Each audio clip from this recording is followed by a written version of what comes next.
Good morning. How are you?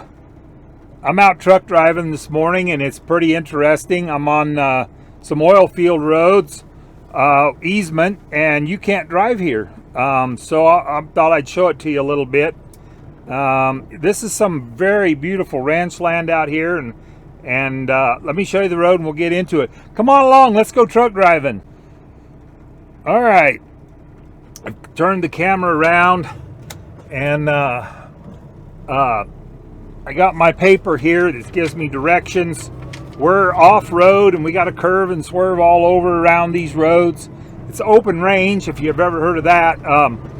Open range means that the road runs through the pasture and there's no fences except for property line, or like here there's going to be a cattle guard. The cattle don't cross it and there's no gate to open and close, but the cattle can be on the road.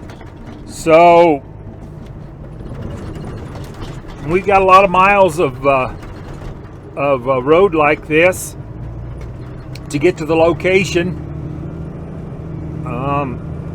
It's rainy over here, so a fella don't want to slide off. There's places where it's spotty, where it rained real hard and the road is really muddy and you could slide off. And then like right here, you know, it's pretty good. The truck's really getting dirty, but not mud clinging to it, just like a nasty film on all over everything. So we're doing some off-road truck driving, and you know, I do a little bit of off-roading with my pickup. My wife and I have a lot of fun with that. But they call these level 1. Anything off pavement is to start with is level 1. So we're level 1 off-road difficulty challenge, tractor trailer truck driving. There you go. But you really gotta, you just can't let it go bad on you, because you know, slide it off in the ditch, and have to have a big wrecker come out, and sometimes it can really cost. So you have to really grab a hold and do a good job out here. Looking at my paper here. Cross the cattle guard, go left. Let me see here. I'm trying hard to do good. I got a pickup behind me out here, but everything is really pretty out here today.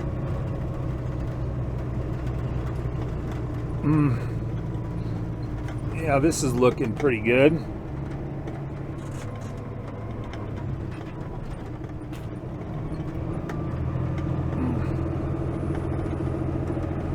Auto gate ahead, right there. Now they told me that, yeah, I'm in Wyoming out here. Some beautiful ranch land, and they told me that if I go to the right spot and I know right when and where to look, that I can see the top third of Devil's Tower out here. We'll have to see what goes on here. I'm about half lost, really. I don't think I'm going to be able to see that far with the kind of clouds that's out there. But they say that if you know, the close encounters of the third time with all the music, it's pretty cool stuff. But let me see here. I think we go straight here some more. All right. This says notice, private road, no trespassing, no public access. So I'm going to take you back in here and show you a little bit of this. I'm pretty sure this is right. And there's a pickup behind me. I'd like to let him go and really take my time a little, so I'm going to get over as far as I dare. And here he comes. So give it a go here. There he goes.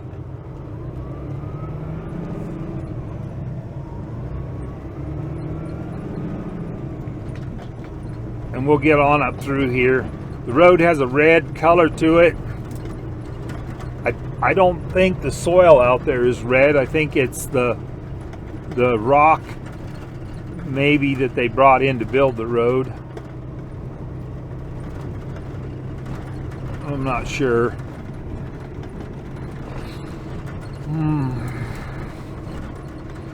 We are way out here. I just think it's very beautiful. The green, the contrast between the green and the red of the road. The sky's pretty dramatic looking. Level 1 off-road here with our tanker. Some nasty little steep little dig hills here. I'm coming to some places where it's muddier.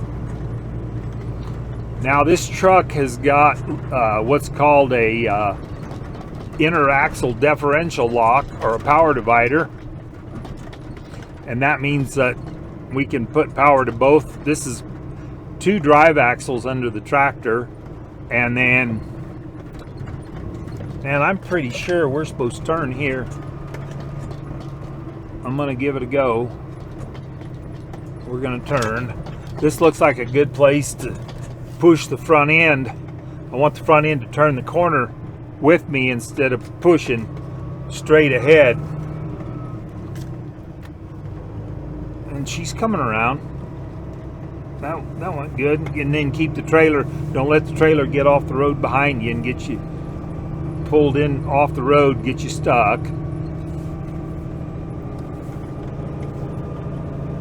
And haste makes waste on these deals, but yet there's places where it's time to really feed it hard to get through a bad spot too. So you got to read the situation close. There's some old bulls over here hanging around, laying there, looking mean. Yeah. All right, we got a hill we're coming up to, and I'd like to get to the top of this hill good shape. So I'm going to stand down on it and feed it a little bit. Oh, it's nothing. It went right there. Okay. Okay. I think we turn here. Turn again. Pretty sure. I must be getting pretty close now. Pretty close.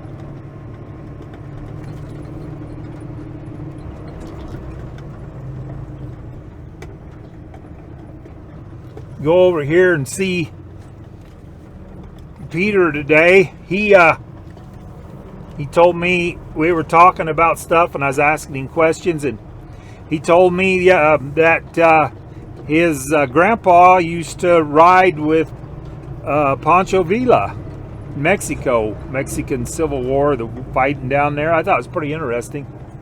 I thought that was cool.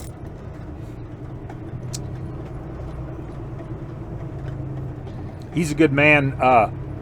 Peter is really good. So to work with on these deals, he's does a good job out here.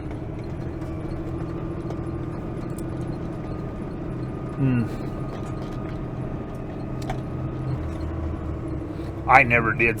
I think it's too overcast to see big distances and see Devil's Tower and Close Encounters of the Third Kind. Maybe if you haven't seen that movie.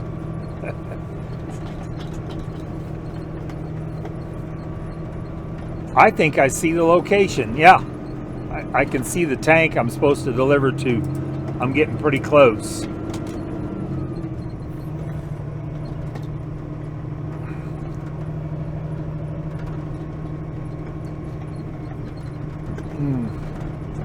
We're out on a big ranch, and this oil field project is on the ranch here.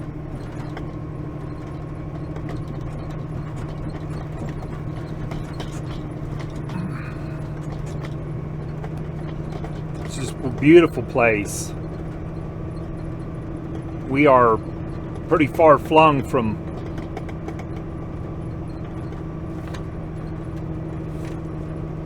and there's no cell service out here, so keep it together. Now this has got a pretty good tip in the way the trailer's dog tracking. Oh, she's trying to spin a little. Keep your foot in it. Come on now. Oh, come on now, up the hill. Whoa, we got traction again. Got it up. Okay. All right. Now this corner looks real dirty. Real dirty here. I'm going to go ahead and throw in the power divider, and it makes power go to both drive axles at the same time. Usually you like pick one or the other, but when you lock in your power divider, you're putting power to both axles. I'm not very good explaining it. This looks like I don't want to push the front end. I got to get the front end to come around. The front end is not coming with me very good. The trailer slid down the back of the hill some, but it came along. Now it's getting back on the road behind me square. It never left the road. It just kind of slid over to the side. And this is good, greasy, but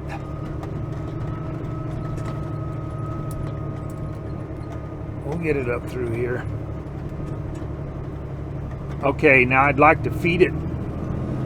I want to feed it, get it up the hill here a little bit. Momentum, and I want to get my truck moving. I'm hauling liquid. When I go up a hill like this, the liquid runs to the back of the trailer. The trailer gets heavy, the drive tires get lighter. And so those kind of things work against you. You have to get used to managing that if you're a tanker driver. Whoa. And my boss is back there somewhere in four-wheel drive pickup.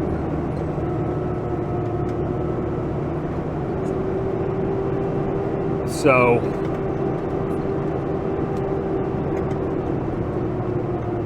project out here. Yeah. Now I've also got lockers on there's two drive axles. The front drive axle has what's called lockers on it, where I can lock it up so that both sides are locked in, turning with power on them.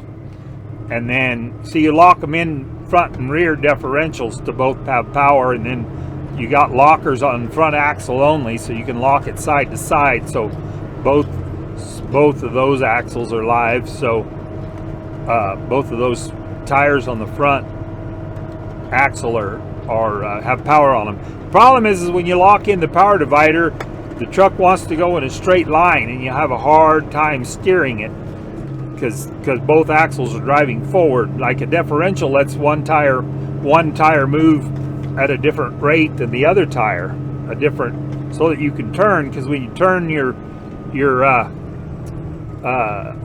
one tire is going a longer distance around the corner than the inside left or right, so your differential helps account for that. So when you put your lockers in, you don't have a differential anymore. Both tires on both sides are driving. So if you're going in a straight line mostly, your lockers will really be your friend, but they can also push real hard. So you have to kind of manage what you're doing there. This is pretty greasy. It doesn't look like there's hardly any rock on this. This is just, I don't know, maybe there's some underneath at the bottom of the mud, but you could sure grease the truck right off the road here. You don't want to do that. Getting an outfit out here to try to recover a truck out of here, yeah, I don't know. I've got in these situations before that got bad enough that you put chains on your truck to get it through here. And chaining up in the mud is when everything's muddy is a good time. But you have to do what it takes to get there. You know, I'm only probably a mile or so from the location, but I'm not there yet. I can't deliver yet. You have to get all the way there. You can't get most of the way there. You have to get all the way there. So, and that's if that's what it takes. So we're not on location yet. Let's see if we can get on location without chaining up, because I have a feeling that last little bit's is the part that's going to be the further you get from off of the road, the less rock it seems like is on the road. So sometimes these locations get fixed up real nice, though. Let's see what we get. Have to take what you get when we get there. My truck is not like gobbed with mud, like stacked up on the fuel tanks and stuff like that, but it's got like a nice little greasy coating on everything, dirty like. So I got my boots back under the sleeper, so this is a tall boot kind of day when I get out of the truck and start working. Okay, this corner right here looks involved. Get across the cattle guard. I don't dare lock up my lockers here. I'd never turn the front end. The front end just would not come around. All right. See how the front end will turn the way it is. Come on now. There the front end goes. The back end's trying to go way down in the bottom of the muddy curve, but I don't really want to tip it down too far. When I get it going straight, I'm going to feed it a little. There we go. It's spinning good. Yahoo! There. That went really good. I wanted it to. Oh. I can see people on the side.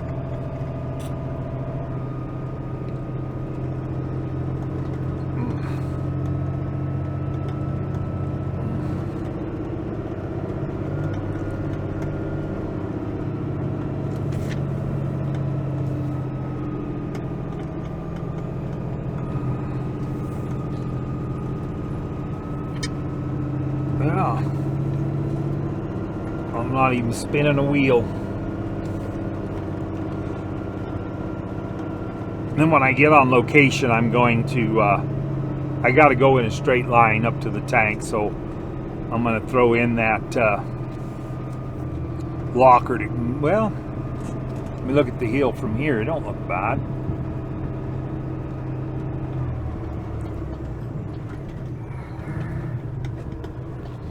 No, not at all.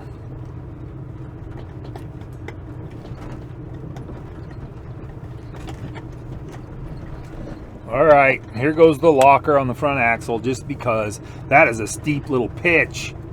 Get up there. We need all the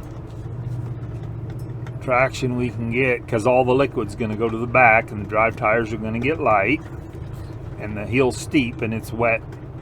So I'm going to get lined up and then feed it. Okay, everything's locked up. I got the transmission locked into manual mode. As soon as I get her pointed, yeah. Grab another gear. Fourth gear, here we go. All right, get her wound up good.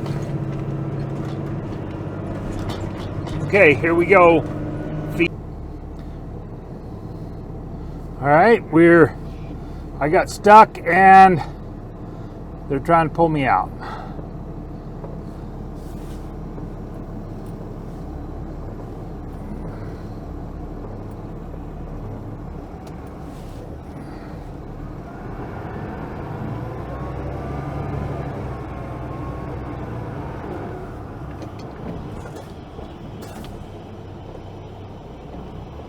I'm trying to haul up.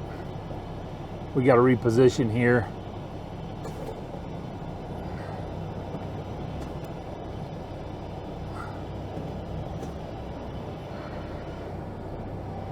Yeah.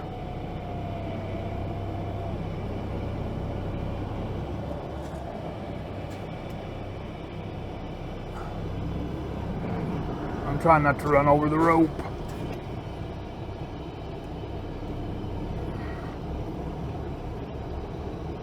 All right. Yeah, that's coming along. Back it up.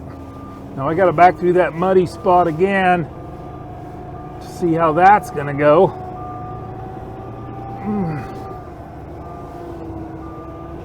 There we go. Bringing it. Oop, I'm spinning.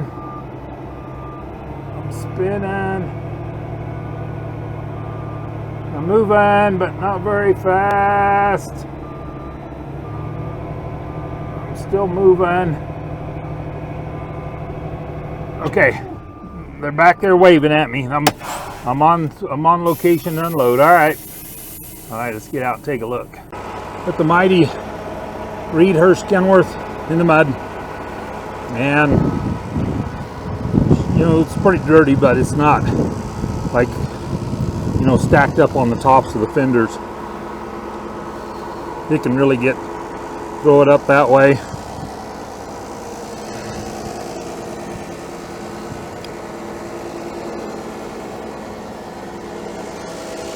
Back tires. Ground's pretty muddy. That's why I got stuck. See these are duals, all the mud that's in between them. Dual tires. You can see where they squished mud out between the holes into the wheel. Back here too, look at that one. The mud got deep enough that it started squishing through the holes in the bud wheels into the wheel. And then the tail lights, mud flap, everything's all a lot of water. It's starting to kind of just dry up a little bit of just being, you know, churned a little bit by my tires, working the rock down into the mud quite a bit here. All right, it's pretty beautiful out here. I hope you're getting through your afternoon in good shape. Bye now.